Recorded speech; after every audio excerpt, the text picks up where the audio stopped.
მოგესალმებით საზოგადოებრივი მაუწყებლის აჭარის სახსე სამედიცინო გადაცემა იმპულსის დროა სტუდიაში თქვენთვის ირაკლი ფარულავა მუშაობს. სპონტანური აბორტი მუცლის მოშლა არც თუ იშვიათი მოვლენაა და ურსულობის მე-20 კვირამდე ვითარდება. ეს მოვლენა ახალგაზრდა წმილებისთვის სერიოზული თავსატეხია. მუცლის ნაადრევი მოშლა პოტენციურ მშობლებში სერიოზულ ფსიქოემოციურ რეაქციასაც იწვევს. ამ დროს აუცილებელია ექიმის ჩარევა, რომელიც ზუსტად განსაზღვრავს სპონტანური აბორტის ფიზიოლოგიურ მიზეზს და ქალის ორსულობის ნორმალურ მიმდინარეობას დაგეგმავს. მრავლობითი სპონტანური აბორტის მიზეზები უმეტეს შემთხვევაში ცნობილია, თუმცა კომპლექსური დიაგნოსტიკური გამოკვლევა ზუსტად განსაზღვრავს მუცლის მოშლის კონკრეტულ მიზეზს. რა ფაქტორები იწვევს სპონტანურ აბორტს და როგორ ებრძვის თანამედროვე მეცნიერა ამ პრობლემას? ნახეთ სიუჟეტი, რომელიც ჩვენმა ჟურნალისტმა დიანა საფაროვმა ამ თემასთან დაკავშირებით მოგვიმზადა. შეწყვეტილი ორსულობა, ორსულობის ტრაგიკული დასასრული, როცა ჩანასახი იღუპება ხშირად ვითარდება ორსულობის პირველ ტრიმესტრში, ამიტომ ეს პერიოდი ითვლება ორსულობის კრიტიკულ ნაწილად. ამ პერიოდში იღუპება ემბრიონის 13%. პირველი 3 თვე, როდესაც ხდება ჩანასახის ორგანოგენეზი, ანუ ჩანასახში ორგანოების ჩასახვა და მისი განვითარება.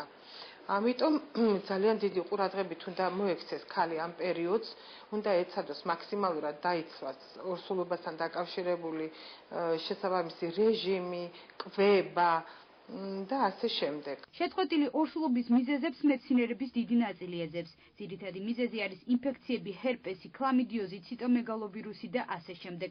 ასევე ჰორმონალური დარღვევები და ქალის სასქესო სისტემის პათოლოგიები. გარდა ამისა, შეწყვეტილი ორსულობის მიზეზი შეიძლება იყოს შხამებით მოწამვლა, დედა-შვილის იმუნური შეუთავსებლობა. შეიძლება მომატებულია, ასე ვთქვათ, სპეციფიკური ანტისხეულების ტიტრი სისხლში, მაგრამ ეს არამც და არამც არ ნიშნავს, რომ აუცილებლად ამას სჭირდება მკურნალობა.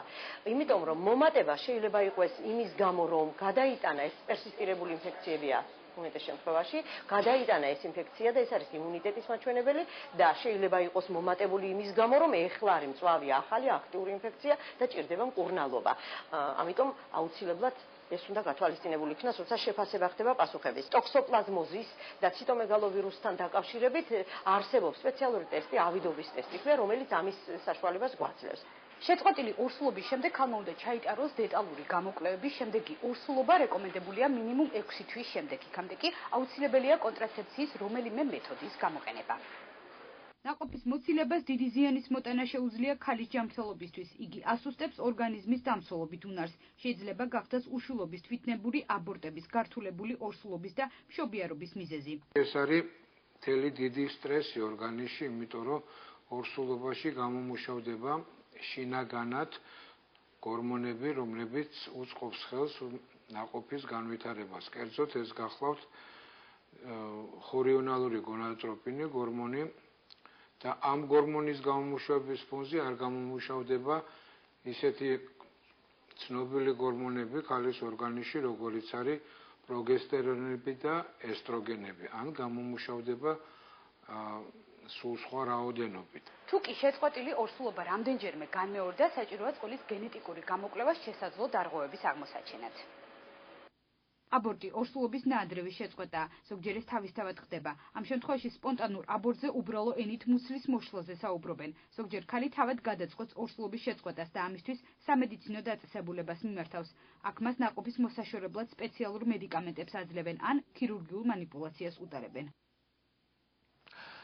რა წესები უნდა დაიცვას ფეხმძიმე ქალმა ორსულობის ნაადრევ ეტაპზე და როგორ შეიძლება სპონტანური აბორტის თავიდან აცილება? ამ თემაზე სასაუბროთ სტუდიაში სტუმრად ექიმი, გინეკოლოგი პროფესორი ჯუმბერ უნგიაძე, პედიატრი პროფესორი რუსტან ჯაში და ლაბორატორიის ექიმი რუსტან ლორია მოვიწვიეთ.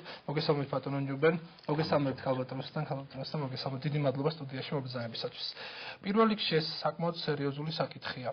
და 20 კვირამდე ქალების დიდ ნაწილს ეს პრობლემა აწუხებს და ეს სტატისტიკურად ბოლო პერიოდში შემთხვევებიც მატებაც შეინიშნება.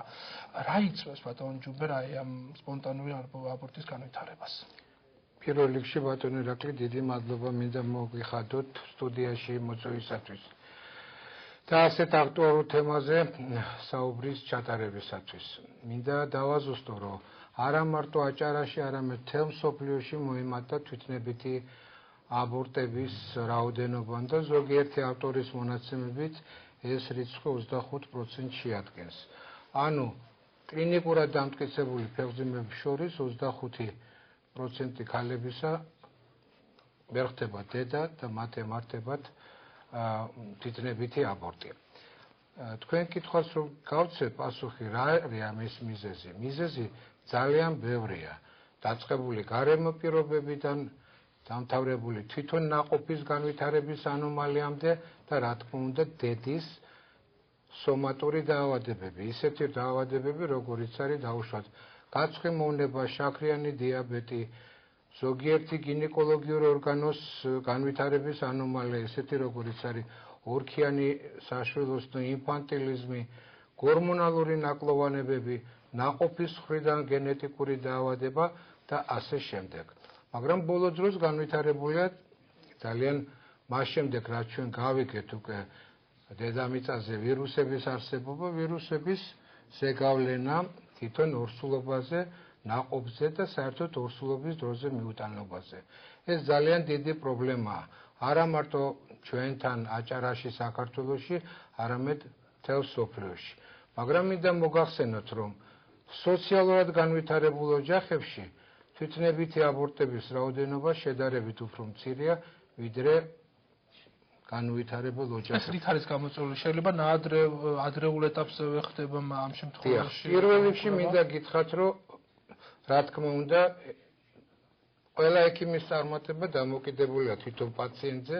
პაციენტმა უნდა იზრუნოს იმისათვის, რომ მას კონდეს ჯანმრთელი შთამომავლობა, რომ მან მიიყვანოს ორსულობა ბოლომდე და არ კონდეს პრობლემა, რაც შეიძლება ნაკლები წამალი მიიღოს ორსულობის დროს.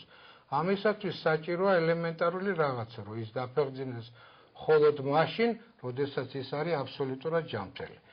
თუ ჩვენ ამ პოსტულატს ხაზს გავატარებთ და გავავრცელებთ, გამოდის ისე, რომ ჩვენ უნდა ვიცოდეთ ორსულობამდე თუ რა ინფექციური დაავადებები აქვს გადატანილი ქალს.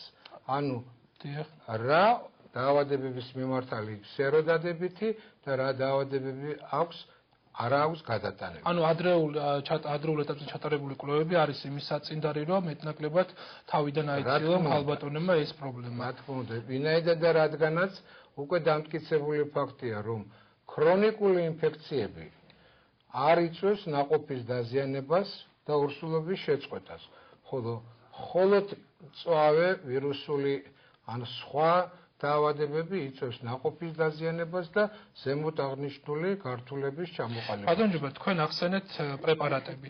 მე მინდა ქალბატონოსთანს დავუსვა ესეთი შეკითხვა. ჩვენ რამდენიმე გადაცემა მიუძღვენით ამ თემას ანტიბიოტიკებს და სხვა პრეპარატებს. რამდენად შეიძლება ანტიბიოტიკები და პრეპარატები იქცეს ნაყოფის მოშლის მიზეზი? მოგესალმებით. დიდი მადლობა მოწვევისთვის. მე დიდი სიამოვნებით მოვდივარ თქვენთან ყოველთვის, რომ ვესაუბრობ პაციენტებს და დღეს მით უმეტეს, როდესაც არის აი ესეთი დიდი დღე, რასაც სასწაულმოქმედის დღეა და მისი მფარველობა არ მოკლებოდეს არც ერთ ორსულს და არც ერთ ბავშვს. ყველას გილოცავთ ამას თქვენ და სრულიად საქართველოს. ეხლა რაც შეეხება თქვენ კითხვებს. უაღრესად მნიშვნელოვანია და თქვენ ბრძანეთ მედიკამენტების ზეგავლენა ნაყოფის განვითარებაზე. სამწუხარო რეალობაა ის, რომ რატომღაც ბოლო წლებში და ბოლო 10 წლეულებია უკვე, რომ ორსულობას თვითონ ორსულიც კი და საზოგადოება, მისი ოჯახის წევრები არ განიხილავს როგორც ფიზიოლოგიურ პროცესს.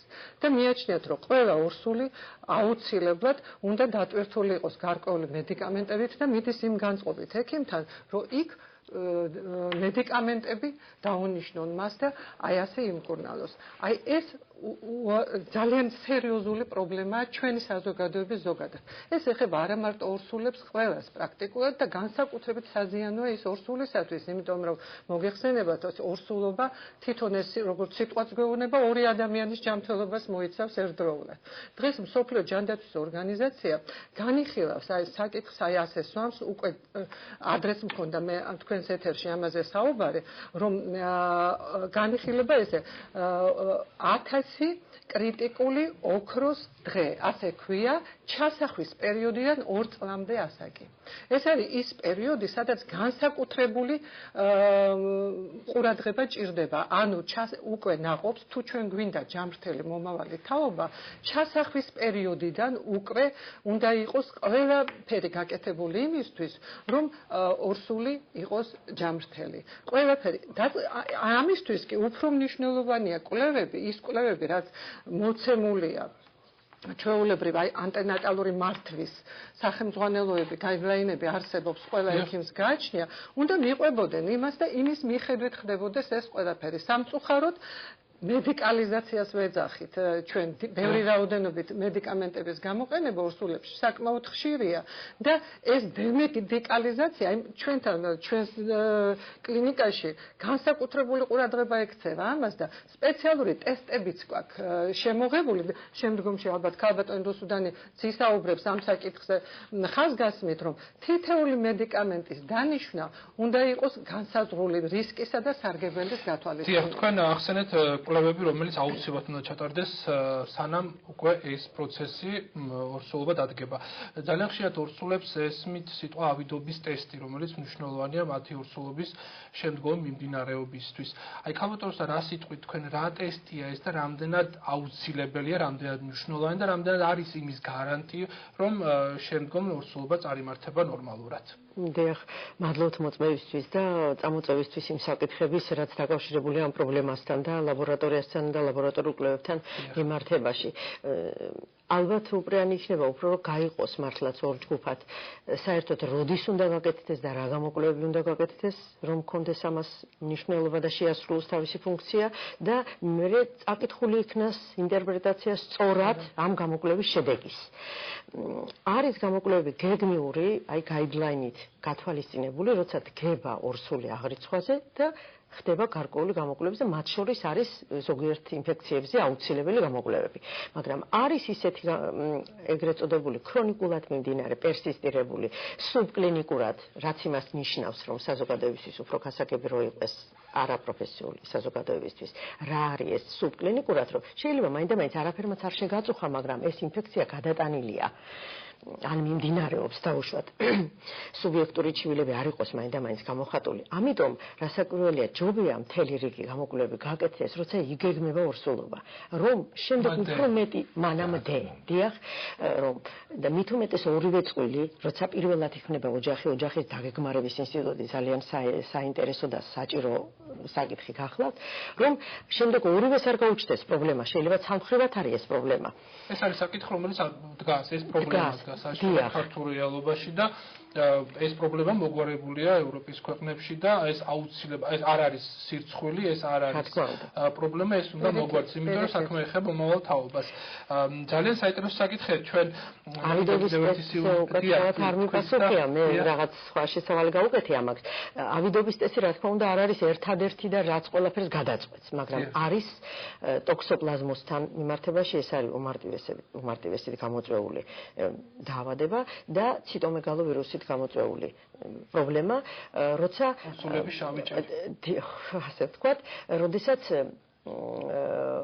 აქ არის იმუნოგლობულინების ორი ჯგუფი, რაც უჩვენებს მწვავედ მიმდინარე პროცესია თუ ქრონიკულად მიმდინარე პროცესია, მაგრამ ერთნიშნულოვნად ერთი გამოკვლევით ჩატარებული შედეგის წაკითხვით არ ხდება გადაწყვეტილების მიღება არამც და არამც, რომ საჭიროა მკურნალობა. სამწუხაროდ კარგახანს და შეიძლება ახლაც ზოგჯერ ხდება მკურნალობის ჩატარება, არ არის ნამდვილად სწორი.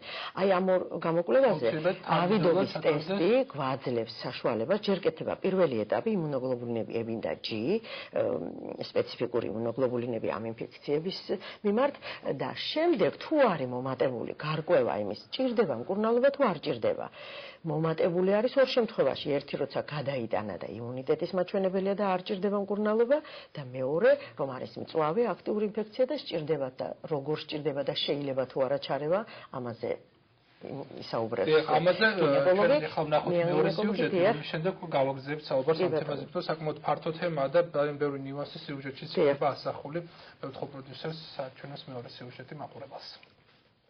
ორსულობის ნაადრევი შეწყვეტის მიზეზები პირობითად შეიძლება შემდეგ ძირითად ჯგუფებად დავყოთ. ქალის ორგანიზმის პათოლოგიური მდგომარეობა, იმუნოლოგიური ფაქტორები, ნაყოფის გენური და ქრომოსომული დარღვევები, გარემო ფაქტორები. ქალის ორგანიზმის პათოლოგიური მდგომარეობებიდან ორსულობის შეწყვეტის ყველაზე ხშირი მიზეზი განსაკუთრებით პირველ ტრიმესტრში 12 კვირამდე.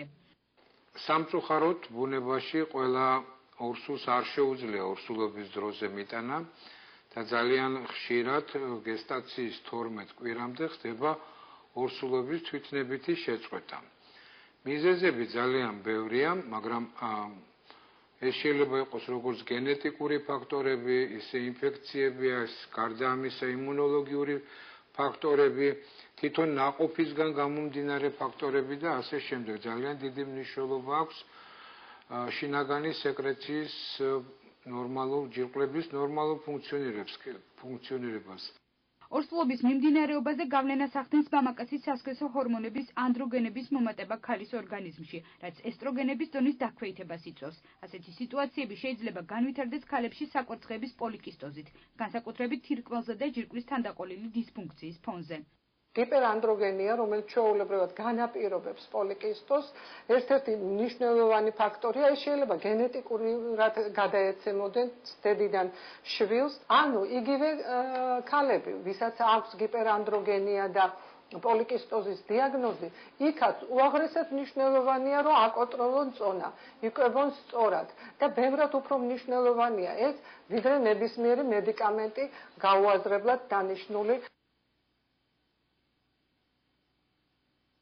ორსულობის მიმდინარეობაზე გავლენას ახდენს ფარისებრი ჯირკვლის ფუნქციის მომატება ან დაქვეითებაც. უფრო მეტიც ამ ჯირკვლის ნორმალურ მუშაობაზეა დამოკიდებული მომავალი ბავშვის გონებრივი განვითარება და ინტელექტი. სამწუხაროდ ძალიან მოიმატა ფარისებრი ჯირკვლის დაავადების ფარულმა ფორმებმა, როდესაც ქალს ამ ორგანოს დაავადების არავითარი კლინიკური ნიშანი არ აღენიშნება და მხოლოდ ჰორმონების სისხლში განსაზღვრის შემდეგ ისმება დიაგნოზი. მკურნალებელ ფარისებრი ჯირკვლის პათოლოგია შეუძლია გამოიწვიოს ნაადრევი მშობიარობა, მკვდრად მშობიარობა, შეუძლია გამოიწვიოს მრავალწყლიანობა, შეუძლია გამოიწვიოს მცირეწყლიანობა, შეუძლია გამოიწვიოს სპონტანური აბორტი, ნაყოფის სიკვდილიანობა, ანუ ძალიან ბევრი მიზეზი შეიძლება იყოს. გარდა ამისა, თუ არ მომკურნალებს დროულად ფარისებრი ჯირკვალს, შეიძლება ნაყოფს ჰქონდეს თანდაყოლილი ჰიპოთირეოზი, რაც ესევე ერთ-ერთი უმნიშვნელოვანესი გართულება უმკურნალებელი ჰიპოთირეოზის, აი დედის ჰიპოთირეოზის და შესაბამისად ან იოდეფიციტის შესაბამისად ესეც შემდეგ ძალიან ბევრ პრობლემას იწვევს.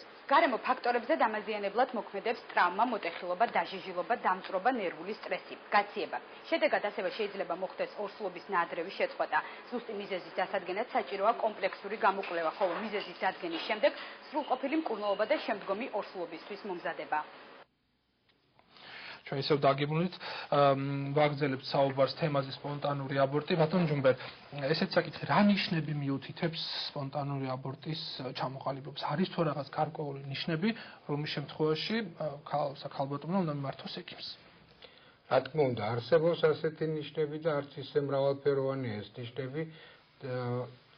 პირველი ნიშანი, რაც ამ დაავადების დროს აღნიშნავს ორსულები, ეს არის ტკივილი უცლის ქვემოთ, წელის არეში, რომელიც შეიძლება გადავიდეს უკვე მწვავე ხასიათში და დაეწყოს მას პათოლოგიური გამონადენი სასქესო ორგანოებიდან, მათ რიცხვი სისხლიანი გამონადენის ტკივილი სპეციფიურია და ხოდი ერთი სახის არის თუ რაღაც გარკვეული სხვადასხვა არა, ეს როგორც წესი შემოფარგლულია უცლის არეთი და ამიტომ ეს ძირითადად მიუთითებს მოსალოდნელი აბორტის შესახებ. დროული ვიზიტი რამდენად მნიშვნელოვანია ექიმთან? მე კიდევ ერთხელ ხაზს უსვამ ბატონო ირაკლი თქვენთან და ტელემაყურებლების წინაშე, რომ დროული ვიზიტი ექიმთან იწყება ჯერ კიდე არა ორსულობამდე. მე მინდა კატეგორიულად გავუსვა ამას ხაზი. იმიტომ რომ ძალიან კარგია ლაბორატორიული გამოკვლევები, ძალიან კარგია ნაკლები წამლის მიღება, მაგრამ ყველაფერი ეს შესაძლებელია და ორსულობის მიტანა შესაძლებელია მხოლოდ მაშინ, როდესაც ჩვენ ვიცით, რასთან გვაქვს საქმე. ალბათ გახსოვთ, რომ რამდენიმე წლის წინ საქართველოში იყო წითურას ეპიდემია. და წითურა არის ის ვირუსი, რომელიც ადრეულ ეტაპზე 100%-იანად აზიანებს ნაყოფს. მაგრამ მისი გამოვლენა ხდება ეგრეთ წოდებული ინკუბაციური პერიოდი საკმაოდ გვიან 3 კვირაზე მეტი. ანუ ამ დროს უკვე ნაყოფი დაზიანებულია. ან როგორ უნდა გავარკვიოთ, როდის გადაიტანა ორსულმა, იყო ის სეროდადებითი თუ არა ორსულოვკო, ანუ ჰქონდა თუ არა მას იმუნიტეტი. ამიტომ ჩემი ძალიან დიდი თხოვნაა, რომ როგორც თქვენ აღნიშნეთ, რომ მუშაობდეს ელემენტარული პრინციპი, რომ იცოდეს ხალხმა, რომ თუნდაც რა ინფექციური დაავადებებია გადატანილი, რის მიმართ აქვს მას იმუნიტეტი და რის მიმართ არ აქვს. მეცაც გეტყვით, ქალბატონმა რუსუნბანმა აღნიშნა, რომ რაც შეიძლება მინიმალურამდე უნდა მივიყვანოთ წამლის გამოყენების რაოდენობა. რაც შეიძლება და მინდა აქ ხაზი გაუსვა, მთელ მსოფლიოში რო ავიღოთ ყველა ქვეყანა, მხოლოდ ერთადერთი ყველა ქვეყანაში დაშვებული წამალი გახლავთ ფოლის მჟავა. დანარჩენი ზოგიერთი წამალი შესაძლებელია მიიღოს, შეიძლება აკრძალული იყოს რომელიღაცა ქვეყანაში. აი ჩვენ კატეგორიულად ვეუბნებით ზოგიერთ ხალხს, რომ ორსულობამდე მიიღოს ფოლის მჟავა 3 თვით ადრე. ორსულობამდე შეიძლება 400 მიკროგრამის რაოდენობით, ორსულობაში 500 მიკროგრამის რაოდენობით და ეს საწინდარი იმისა, რომ მის ნაყოფს არ იქნება ნერვული სისტემის პათოლოგია. თუ ჩვენ კიდევ გვეცოდინება, რომ ის მას გადატანილი აქვს თუ არა ციტომეგალავირუსი, ტოქსოპლაზმოზი, ციტურა, რა თქმა უნდა, უფრო გაგვიადვილდება. ანუ ოჯახის შექმნამდეც კი რაღაც მომენტში თადარიგი უნდა დაიჭიროს ქალბატონმა, დადგომა ბუნებრივია ოჯახის შექმნაძეს და ოჯახის შექმნის მომენტშიც განსაკუთრებით უნდა დაიცვას ყველა ის პროცედურა და ის, რომ არ მოხდეს შემდგომში. ძალიან მნიშვნელოვანია ბატონო ირაკლი, არ ვიცი გაიგო თუ არა ყველამ, მაგრამ ქალბატონმა რუსუდანმა ეს ბრძანა. ინტერპრეტაცია თუ როგორ ხდება ამა თუ იმ ინფექციის. აი ხშირად ჩემთან მოდის ანალიზი, რომელსაც ექიმი წითელი ხასით უსვამს, რომ გადატანილი აქვს ციტომეგალავირუსი ან G ან M. დამერწმუნეთ, ეს მე არაფერს არ მეუბნება. ტყუილად გადაყრილებულია ეს. ანუ როგორ გავსაზღვროთ ჩვენ აქ უნდა უმკურნალოთ ამ ქალს, თუ არ უნდა უმკურნალოთ ორსულობაში. ჯერ ერთი მინდა გითხრათ, რომ ვირუსის ელიმინაცია ორგანიზმიდან შეუძლებელია. ეს მუდმივად ცხოვრობს იქნება. მით უმეტეს ჩვენ კიდე დავტვირთოთ ორსული ორგანიზმი წამლით, რომელსაც გამოხატული ტერატოგენული ეფექტი აქვს. ეს სოფლიოში არსად არ არის. ნაყოფსები მოგვინებელი ზეგავლენა. ძალიან უნდა ორსულს, ორსულობაში ამის შემოწმება, მაშინ M-თან და G-თან ერთად, განსაკუთრებით მაშინ, როდესაც იმუნოგლობულინი M-ია მომატებული, აუცილებლად უნდა გაკეთდეს ავიდურობა, რომელიც გვაჩვენებს ერთ რამეს, რამდენიც დიდი ხნის პროცესია. ჭირდება კი ამ ქალს მკურნალობა, თუ არ ჭირდება. ვინაიდან და რადგანაც, თუ ეს ახალი პროცესია, მაშინ ბავშვის დაზიანება რამოდენჯერ უფრო ხშირად ხდება ნაყოფის მხედველობაში მაქვს, ვიდრე ქრონიკული ფორმის დროს. ძალიან რთული და კომპლექსური პროცესი, რომელსაც ჭირდება აუცილებლად პროფესიონალური კონსულტაცია და ამასთან დაკავშირებით ფუნქციონირებს თქვენთანაც თუ არ ვწდები მშობელთა სკოლა და ამ მშობელთა სკოლის ფარგლებში, რა თქმა უნდა, ბუნებრივია უკვე ორსულები მიიღებენ მონაწილეობას ამ ყველაფერში. ასწავლით თუ არა ორსულებს, რა უნდა გააკეთონ და რა არ უნდა გააკეთონ ორსულობის პერიოდში. დიდი მადლობა. ეს არის უაღრესად მნიშვნელოვანი საკითხი, იმიტომ რომ ცნობილია, რომ ყველა ეს მტკიცებულებაზე დაფუძნებული ინფორმაცია, რომელიც ექიმებს აქვთ, ის თუ ორსულისთვის გასაგებ ენაზე არ მიიტანე ორსულამდე, აზრი არ აქვს საერთოდ რაიმე ჩატარებას მასთან, ანუ რაიმე რჩევის მიცემას. ეს რჩევა უსათუოდ უნდა იყოს მიწოდებული მისთვის ძალიან გასაგებად. ამიტომ სწორედ ამიტომ შემოვიღეთ ჩვენთან და უკვე მე რამდენი წელია ფუნქციონირებს მშობელთა სკოლა, სადაც ხდება კონკრეტულად გათვითცნობიერება ორსულელების მათი კვების შესახებ, რომელიც უაღრესად მნიშვნელოვანია. ძალიან ბევრი პრობლემის მოხსნა შეიძლება სწორი კვებით. ორსულის სწორი კვება, ეს არის საწინდარი ნაყოფის სწორი განვითარებისა და ასე შემდგომ ჯანმრთელი ბავშვის დაბადებისა. იმიტომ რომ ძალიან ბევრია დღეს ისეთი საკვები, ძალიან ბევრი რამ არის ისეთი, რაც ზემოქმედებას ახდენს ნაყოფზე. თქვენ შეიძლება არ კონდეს თქვენ წეღან ბრძანეთ იგივე ანტიბიოტიკებთან დაკავშირებით და მე იმ თემასაც აქვე და ორსულებთან საუბრების დროსაც ვამახვილებთ ჩვენ ყურადღებას დემედიკალიზაციაზე, ანუ წამლის ნაკლებად გამოყენების აუცილებლობაზე. და ვუხსნით ამას, მაგრამ გარდა ამისა, თვითონ ჩვენთან კლინიკაში დანერგილია მეთოდი, რომ იგივე ანტიბიოტიკებთან მიმართებაში პროკალციტონინი ქვია აი ამ კვლევას, რომელიც უაღრესად მნიშვნელოვანია, იმიტომ რომ ხშირად ინიშნება, აი სულ მცირე რაღაცა გადახრების გამო ექიმის მიერ ინიშნება ანტიბიოტიკი. აი ჩვენ შეგვიძლია სწორედ ამ პროკალციტონინის გამოყენებით დავადგინოთ, ნამდვილად ჭირდება თუ არა მას ანტიბიოტიკის გამოყენება. ამიტომ ამ შემთხვევაში მე თქვენ გესაუბრებით არა მარტო როგორც პედიატრი, როგორც კლინიკური ფარმაკოლოგი, რომელიც ძალიან დიდი მნიშვნელობა აქვს სწორედ იმ კვლევებს, რაც დასახულია ჩვენს კლინიკაში, ამ კლინიკა მედინაში, ზუსტად იმ თვალსაზრისით, რომ რაც შეიძლება ნაკლები წამლები გამოვიყენოთ, ან თუ გამოვიყენებთ, ის იყოს უსათუოდ დასაბუთებული, ინდივიდუალურად შერჩეული და არა ზოგადი სქემით მიცემული. აი ეს არის განსხვავება. შეიძლება გაიდლაინით სწორად იყოს რაიმე დანიშნული, მაგრამ ინდივიდუალურად იმ კონკრეტული პაციენტისთვის ის მიზანშეწონილი არ იყოს. დიახ, გასაგებია, დემედიკალიზაცია მნიშვნელოვანი ფაქტორია, მაგრამ მასაც აუცილებლად ჭირდება, როგორც თქვენ ბრძანეთ, წინასწარი კვლევები და ქალბატონ რუსუდან საინტერესო ასევე აი აბიდობის ტესტი, რომელიც ასევე მნიშვნელოვანია. კიდევ რა ტიპის კვლევები არის აუცილებელი, სანამ ორსულობა დადგება, სანამ ეს პროცესი დადგება, სანამ ოჯახის შექმნისთანავე რა ტიპის კვლევები უნდა ჩაიტარონ, როგორც ქალბატონებმა, ბუნებრივია ასე მამაკაცებმა. დიახ, აქ ითქვა უკვე და ცნობილია მაგ საკითხი საყოველთაოდ, რომ პასუხი მკითხვაზე რა იწვევს თვითნებურ ამორთს და ნაადრევ შეწყვეტას ორსულობის მრავალწახნაგოვანია პასუხი. ერთი არ არის. ჩვენ აქ ზოგიერთ საკითხებზე ვისაუბრებთ. დიახ. და რა თქმა უნდა არის მიზეზების ჯგუფი, რაც დაკავშირებული არის ჰორმონალურ მხარდაჭერასთან, აქ თუ არა ქალის ორგანიზმში ჰორმონალური მხარდაჭერა ორსულობის გაგრძელებას. ამ მიმართულებით შეიძლება ჩვენთან კვლევების ჩატარება ნაწილობრივ ბრძანა ეს ბატონმა ჯუმბერმა. დიახ, მნიშვნელოვანია. არის კიდე დამძიმებული სამიანო ანამნეზის მქონე ქალები, როდესაც რამოდენიმეჯერ არის შემთხვევა, რომ შეწყდა ორსულობა, როცა მიზეზი არის ანტიფოსფოლიპიდური სინდრომი. ასეთი არსებობს, რომელიც საკმაოდ მაღალი პროცენტია, საკმაოდ ისი არა როგორც თქვა სხვა მიზეზები, მაგრამ რაც ხდება მიზეზი ორსულობის შეწყვეტის.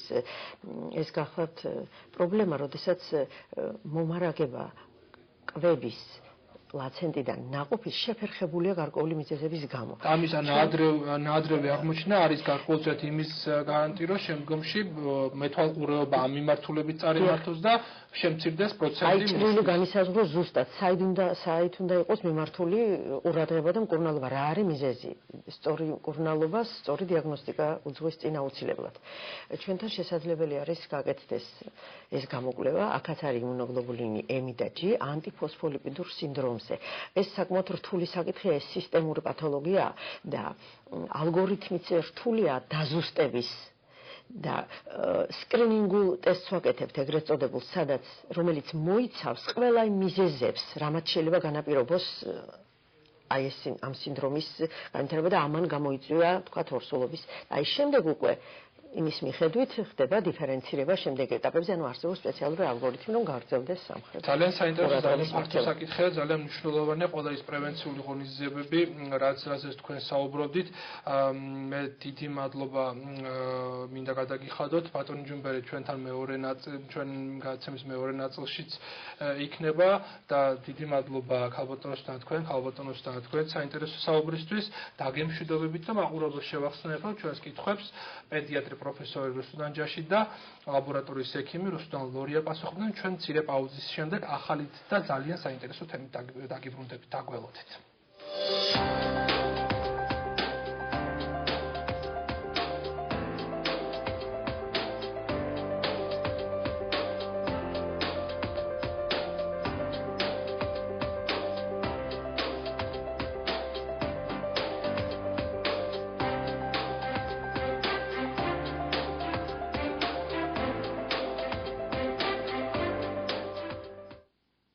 ჩვენ ისევ დაგიბრუნდით ამჯერად ვისაუბრებთ თემაზე ორთოპედია, ტრავმატოლოგია, ვნახოთ სიუჟეტი, რომელიც ჩვენმა ჟურნალისტმა დიანა საფაროვამ მოგვიმზადა.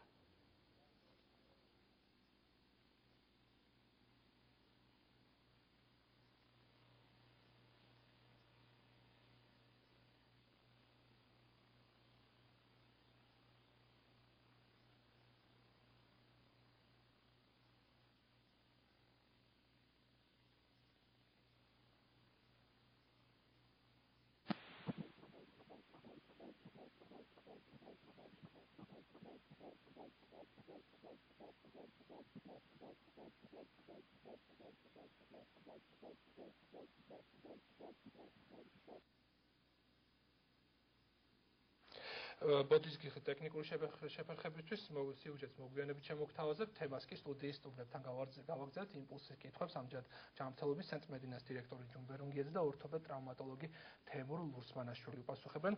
კიდევ ερთხელ მოგესალმებით ბატონო ჯუმბერ, ამჯერად უკვე სხვა ამპლუაში, ბატონო თემურ მოგესალმებით, დიდი მადლობა სტუდიაში მობრძანებისათვის. და დავიწყოთ პირველ რიგში მიმართულებით, რომ გასაგებია რომ მრავალპროფილურია თქვენი ცენტრი და სხვადასხვა მიმართულებებია წარმოადგენელი, თუმცა გადაწყვეტეთ რომ აი ორთოპედია ტრავმატოლოგიის მიმართულება უფრო წარმოჩენილი იყო. რატომ ეს? მოგახსენებთ ბატონო ირაკლი, მინდა გითხრათ რომ დღევანდელი სამედიცინო სერვისის წარმატებულობა რამდენიმე ფაქტორზეა დამოკიდებული და მათ რიგში მინდა გამოვყო ერთი ძირითადი ფაქტორი, რომელიც სულ ყოველთვის პრობლემატურად იყო ჩვენთან, ჩვენ კუთხეში, ეს არის ძალიან კარგი მატერიალური ტექნიკური ბაზა. მოგეხსენებათ, რომ ამ ხრივ საკმაოდ კარგად არის დღეს აჭარაში ფუნქციონირებადი ყველა საავადმყოფო აღჭურვილი, მაგრამ განსაკუთრებით კარგად ავართ. ჩვენ აღჭურვილი ეს ერთი ფაქტორია, მეორე მინდა გითხრათ, რომ სამედიცინო სერვისი არ არის ერთი ექიმის ან რაღაც ორი ექიმის წარმატება. ეს არის გუნდური თამაშის გამარჯვება აუცილებლად, რისთვისაც არის ჩამოსაყალებელი, რომელსაც აუცილებლად ჭირდება ტექნიკური მხარდაჭერა. აქედან გამომდინარე, ჩვენ ძალიან მიზანმიმართულად ვანვითარებთ ყველა დარგს და დღეს წელს მომავალ წელს თებერვალში მედინას უკვე 7 წლის წელი შეუსრულდება და ალბათ თქვენ ხართ იმის მოწმე, რომ ამ 7 წლის განმავლობაში ძალიან ბევრი სამედიცინო ნოუ-ჰაუ დაინერგა ჩვენს მიერ აჭარაში და რამაც ხელი შეუწყო ძალიან ბევრი დაავადებით სიკვდილობის შემცირებას. მე მეამაყება, რომ ჩვენ ვიყავით პირველები, როდესაც აჭარაში დავიწყეთ სტენდირება მიოკარდიუმის ინფარქტის დროს და ყოველწლიურად მე სიამაყით მინდა გითხრათ, რომ 1200 გადარჩენილი ადამიანი ყავს ჩვენი რესპუბლიკის ცხოვრები. ასეთებია სხვა მიმართულებებში, რო ავიღოთ მაგალითად ახალშობილთა რეანიმაცია, რომელიც წკინვალეთ მუშაობს და მინდა გითხრათ, რომ ერთ-ერთი საუკეთესოა საქართველოში და საგრძნობლად შემცირდა. თუ მანამდე შეიძლება ლაპარაკით კი ზედმეტი იყო 500 გრამიანი, 600 გრამიანი ნაყოფი ბავშვის გადარჩენაზე, დღეს უკვე ეს რეალობა კი არა, ჩვენ უამრავი მაგალითი გვაქვს. ასე ნაბიჯ-ნაბიჯს მივედით ყველა დარგის განვითარებამდე და რა თქმა უნდა, ტრავმატოლოგია და ორთოპედია გამონაკლისი არ იყო, იმიტომ რომ მიუხედავად იმისა, რომ უსაფრთხოების ტექნიკა ყველაწლიურად უფრო და უფრო იხვეწება, მაინც ხდება ტრამები, მაინც არის მოტეხილობები და აქედან გამომდინარე პრობლემები, ამიტომ ცხადია, რომ ჩვენც ამას ვერ ავლიდით გვერდს და განვაპირობეთ და მიზანად დავისახეთ ამ დარგის განვითარება. რატო კონკრეტულად ორთოპედია, ტრავმატოლოგია? ალბათ სამედიცინო პერსონალისთვის უფრო გასაგები რო იყოს, ამისათვის მედინაში არის ისეთი პირობები, რომელიც მსოფლიოში ყველაზე წამყვან ქვეყნებს აქვს. კერძოდ ეს არის ისეთი ფაქტორები, როგორიც არის სისხლის და მისი კომპონენტების 24 საათიანი უზრუნველყოფა. ეს ტრავმატოლოგიაში ძალიან მნიშვნელოვანია. რამდენი რაოდენობითაც უნდათ ეს იქნება უწყვეტად საავადმყოფოში. გარდა ამისა, ჩვენ გვაქვს ისეთი მიმართულებები, როგორიც არის თვითონ დაკარგული სისხლის ისევე პაციენტზე ეგრეთ წოდებული აპარატი, რომელსაც cell saver ქვია, ანუ უჯრედის დაცვა, რომელიც განაპირობებს რა თქმა უნდა ნაკლებ სისხლის დანაკარგს ამ პაციენტისა და რა თქმა უნდა გამოჯანმრთელება უკეთესად მიდის. გარდა ამისა, ისეთი ხელსაწყოები, როგორიც არის პატარა რენტგენები, მინიატურული 2 რენტგენი გვაქვს ასეთი, გვაქვს EOP, ეგრეთ წოდებული EOP, რომელიც ელექტრონულად უკვე ძვლებს ხედავს ეკრანზე და ეგ იმ აქვს საშუალება ოსტეოსინთეზი გააკეთოს შეცდომის გარეშე და რაც თავარია, ეს არის კიდე არტროსკოპია, ანუ მუხლის სახსლის ენდოსკოპიური გაუჭრელად დათვალიერება, რაღაც ოპერაციების გაკეთება და გარდა ამისა საოპერაციების სად და ორტოპედიაში და ტრaumatologიაში განსაკუთრებული სტერილიზაცია საჭირო. ჩვენ გვაქვს საოპერაციები, სადაც საერთოდ არ შემოდის სინათლე, მოდის სტერილური ჰაერი და ვიყენებთ ერთჯერად თეთრეულს. ანუ მატერიალური ტექნიკური ბაზა აბსოლუტურად გამართული. რაც სჭირდება ოპერაციის უნაკლოდ შესრულებას. აქედან გამომდინარე, ალბათ პრობლემა იყო იმ კარგი ტრადიციების გაგრძელება, რაც ჩვენ კუთხეში ყოველთვის ჰქონდა ამ დარგს და აგერ ერთ-ერთი წარმომადგენელი გახლავთ ბატონი თემური, რომელსაც ძალუც ამ დარგის კიდევ უფრო განვითარება. ბატონ თემურ, თქვენ შესახებაც რო გითხრათ, რა გეგმები გაქვთ აი ამ მიმართულებით ბატონმა ნომბერმა ახსენა, რომ ყველა წინაპირობა არსებობს სრულყოფილი სერვისისთვის. აი თქვენი გეგმები რას უკავშირდება სამომავლოდ, თქვენ რას აპირებთ? პირველ რიგში მინდა აღნიშნო, რომ აჭარის მოსახლეობისთვის საკმაოდ ცნობილია რადონის კლინიკა არის მედინა და მინდა გავიმეორო ბატონ ჯუმბერის სიტყვები, რომ უმაღლესი დონის მატერიალურ-ტექნიკური ბაზად სამედიცინო ტექნოლოგიებით აღჭურვილი და დაკომპლექტებული და სპეციალისტებით, რაც თავარია მე მხედველობაში მაქვს მე გინეკოლოგია, ბატონ ჯუმბერის ხელმძღვანელობით ქირურგიული დეპარტამენტი, ნეიროქირურგიული დეპარტამენტი, კარდიოლოგია, ინვაზიური კარდიოლოგია, საქმე ეხება სტენდირებებს და ამ შემდეგ. ჩემი ჩამოსვლის მიზანი და ჩემი კოლეგების მიზანი არის ამ დეპარტამენტებს და კლინიკის ესეთ ავყოთ ფეხულში და ის უკვე დანერგილი ტრaumatologიური სერვისი, რომელიც დაინერგა დღიდან დაარსებისა, განმავითაროთ და იყოს 24 საათიან რეჟიმში სამედიცინო დაწესებულებაში. მხედველობაში მაქვს ის რომ სულ რამდენიმე დღეში გაიხსნება emergency-ს განყოფილება, ეგრეთ წოდებული emergency-ს სამედიცინო დახმარების დეპარტამენტი, რომელიც მოიცავს და მოემსახურება ყველა პროფილის урგენტულ პაციენტს და მათ შორის რა თქმა უნდა ტრავმასაც.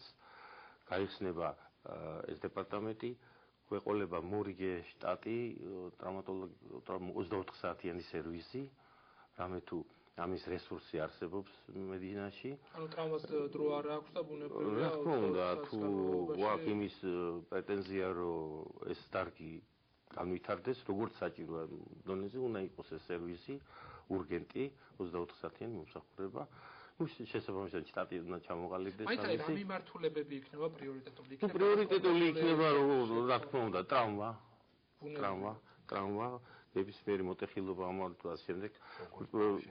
აი ხო მინდა ხაზი გაუსვა, რომ ბავშვთა ტრავმატოლოგიის ლიცენზია მე გამაჩნია და ჩემ კოლეგებსაც გააჩნიათ და საავადმყოფოს გააჩნია მისი ლიცენზია, ასე რომ ბავშვთა ტრავმა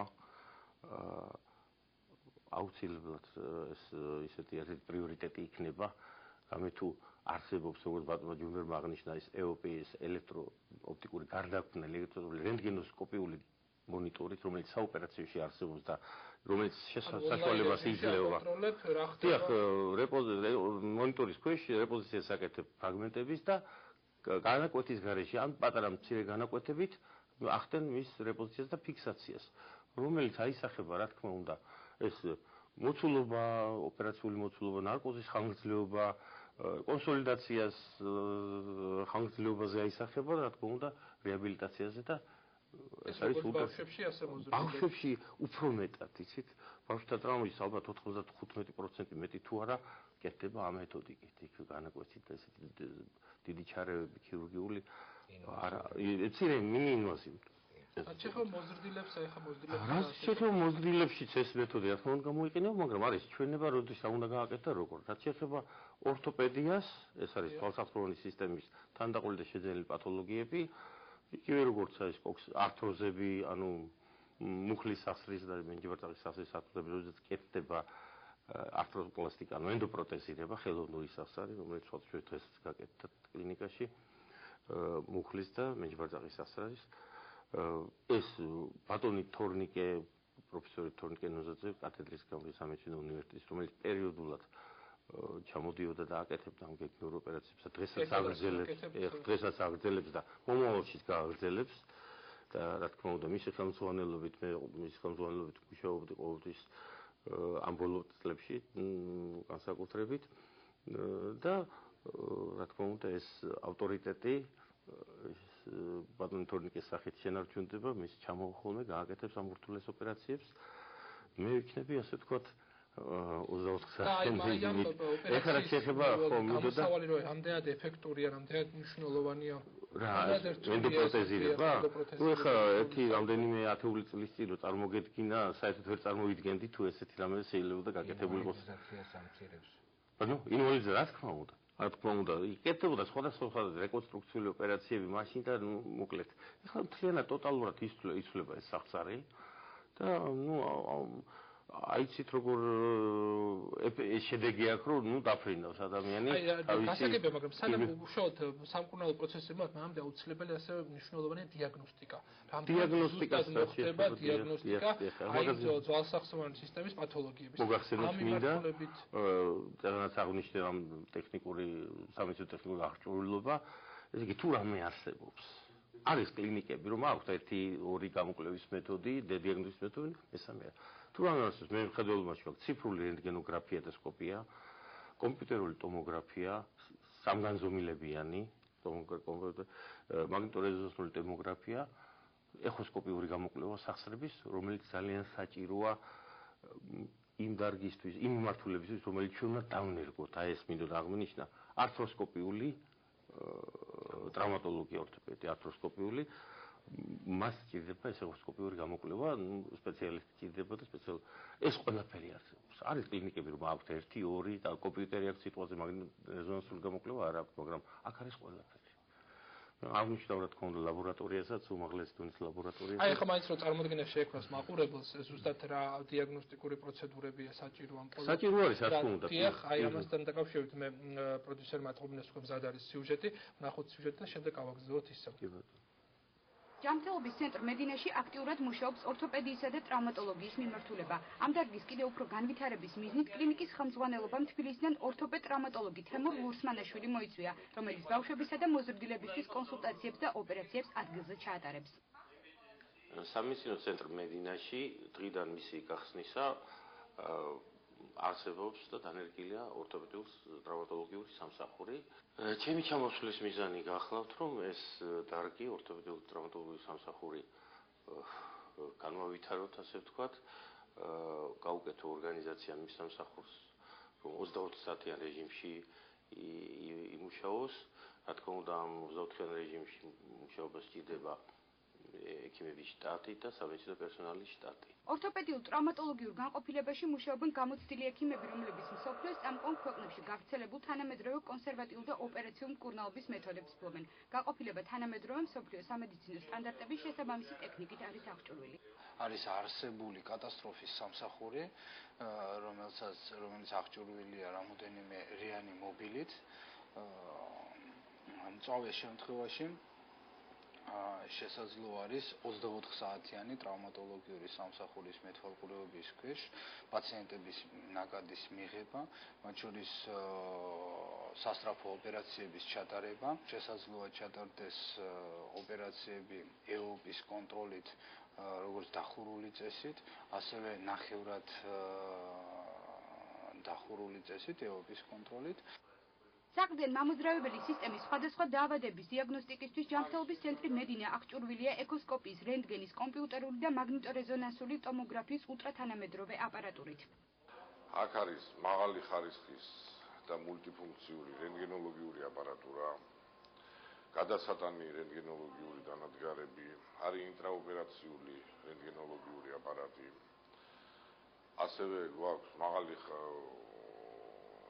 ხარისხის ტესლანახევრიანი მაგნიტური რეზონანსული ტომოგრაფი და მაღალი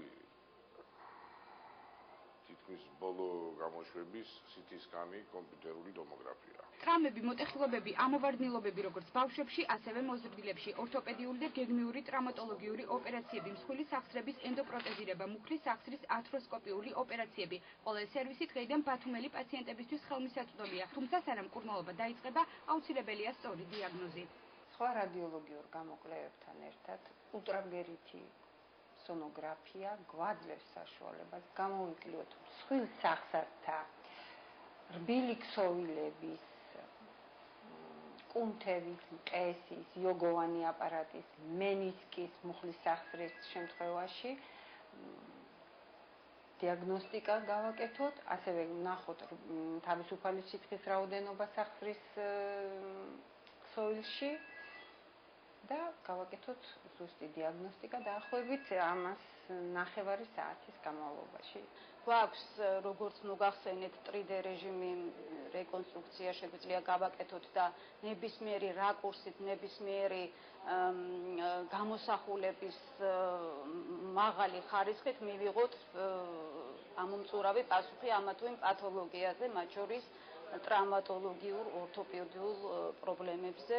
კლინიკის საოპერაციოები აღჭურვილია თანამედროვე ტექნიკით, როგორიცაა ელექტროოპტიკური გარდამქმნელი, ოპერაციების რენტგენოსკოპიული კონტროლისთვის, ასევე სხვა აპარატურით, რაც სვალსახსრომელ სისტემაზე ოპერაციების სრულყოფილად ჩატარების საშუალებას იძლევა. ოპერაციის შემდგომ პერიოდში სწრაფი რეაბილიტაციისთვის თითოეული ნაოპერაციები პაციენტი გაივლის მისთვის შესაბამის ინდივიდუალურ ფიზიოთერაპიის რეაბილიტაციის კურსს. აგრძელებთ თემას სტუდიის სტუმრებთან ერთად და ბატონ თემასო საინტერესო ართროსკოპიის შესახებაც რომ ვისაუბროთ, აი ეს არის საკმაოდ რთული პროცედურა და მნიშვნელოვანი დიაგნოსტიკის და შემდგომი მკურნალობის თვალსაზრისით. რა ხდება ამ დროს მაინც რომ ართროსკოპიული ტრaumatologია ეს არ არის know-how, ასე ვთქვათ, მაგრამ აჭარაში ეს არ არის განერგილი და ჩვენი მიზანია ეს ჩემი და ჩემი კოლეგების რომ ეს დავნერგოთ და განმოვიცაროთ. ეს მოკლედ მოგახსენებთ რა წარმოადგენს ეს ისევე როგორც ლაპარასკოპიული ქირურგია, მინინვაზიური ჩარევა, ისევე უროლოგიაში და სხვაგან. ეს არის სახსრის ჯერ სადიაგნოსტიკო ხდება, ანუ კამერა შედის შიგნით, დიაგნოსტიკება ხდება და მინინვაზიურად ანუ ნაკლები ტრაუმით და ნაკლები ხდება დათვალიერება, ანუ დიაგნოსტირება როცა ვერ სვავს დიაგნოზს, ან უნდოვანია ეხოსკოპიური, იგივე ტომოგრაფია, კლინიკური გამოკვლევა, ხდება ჩახედვა სახსრაში. და კეთდება მინინვაზიურად იქ მენისკის იმ დაზიანებული ნაწილის ამოკვეთა და არა მთლიანი მენისკის ამოკვეთა, როდესაც ღია წესით ვაკეთებდით ადრე და ეს ძალიან კარგი მეთოდია ავტოფისთვის, მისი რეაბილიტაციის თვალსაზრისით და აი ეს ამის საშუალება არსებობს მედინაში, არსებობს ეს აპარატურა და უბრალოდ ჩვენ ეს ზარგი უნდა დავნერგოთ და განმოვიცადოთ. დიდი მადლობა და ბატონ ჯუმბერ, მაინც რეზიუმესაც რო გავაკეთოთ, კიდევ რა იგეგმება მომავალში, გასაგებია რომ ეს სიახლეა და კიდევ რას გეგმავთ და რას აპირებთ? დიახ. ყოველთვის ერთი დარგის განვითარებას ბატონი ირაკლი მოყვება და აუცილებელი ხდება უკვე შემდეგი დარგის განვითარება, ვინაიდან ჩვენ დღეს ვილაპარაკეთ ერთ-ერთ урგენტულ დარგზე, რასაც ტრaumatologია ქვია, სადაც დროის ფაქტორს აქვს ძალიან დიდი მნიშვნელობა, რამდენად დროზე ჩაურდატება პაციენტს სამედიცინო მომსახურება, განაპირობა ყველაფერმა ამან, რომ ტრaumatologიის განვითარებას ეგრეთ წოდებული დღეს მოდური განყოფილება, რომელიც თითქმის ყველგან არის იარის სამსახური, ანუ emergency სამსახური. რატო ვაკეთებთ? ჩვენ მოძისთვის არ ვაკეთებთ. ამას ვაკეთებთ იმისათვის, რომ აღნიშნული პაციენტები იმ წუთში მოხდნენ ექიმის მეთვალყურების დროს, იმ წუთში აღმოუჩინონ დახმარება, ვინაიდან მათი ვიტალური სისტემები, ანუ სასიცოცხლო ფუნქციები არ იყოს დადგმული და ახალი წლიდან ჩვენთან იქნება ეს ახალი დეპარტამენტი, რომელსაც ქვია emergency სამსახური, რომელიც არსებითად შეუწყობს ხელს ამ სერვისის გაუმჯობესებას და მინდა გითხრათ, რომ არსებითად შეუწყობს ხელს თვითონ სასტრაფო დახმარების მანქანების დაყუნებას. ანუ ისინი დროს აღარ დაკარგავენ, პაციენტს მოიყვანებენ, პირდაპირ აბარებენ ამ დეპარტამენტის ექიმებს და შემდეგ ისინი განახორციელებენ უკვე ტრავმატოლოგებთან ერთად უკვე ვიწრო სპეციალობის რაღაცა ჩარევებს. ეს არის ძალიან მნიშვნელოვანი, ალბათ სერვისის კიდევ უფრო გაუმჯობესება. მე მინდა ხაზი გაუსვა ედგარ ემოემას. ჩვენ ამას არ ვქნით იმისათვის, რომ ხახალზე იყოს იარი, რომ იყოს emergency სამსახური. ჩვენ გვექნება ძალიან კარგი არსებული სამსახური, რომელიც ხელს შეუწყობს მთლიანად ტრავმატოლოგიის განვითარებას აჭარაში.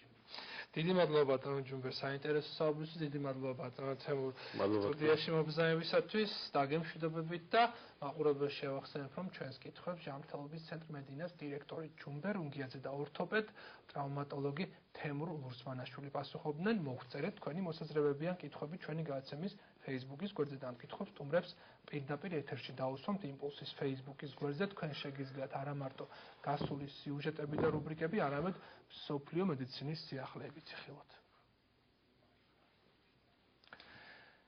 ამით ჩვენი გადაცემა დასასრულს მივახო და მე წარმატებულ და ჯანმრთელულ ქმერებს გისურვებთ. მომავალ შეხვედრამდე.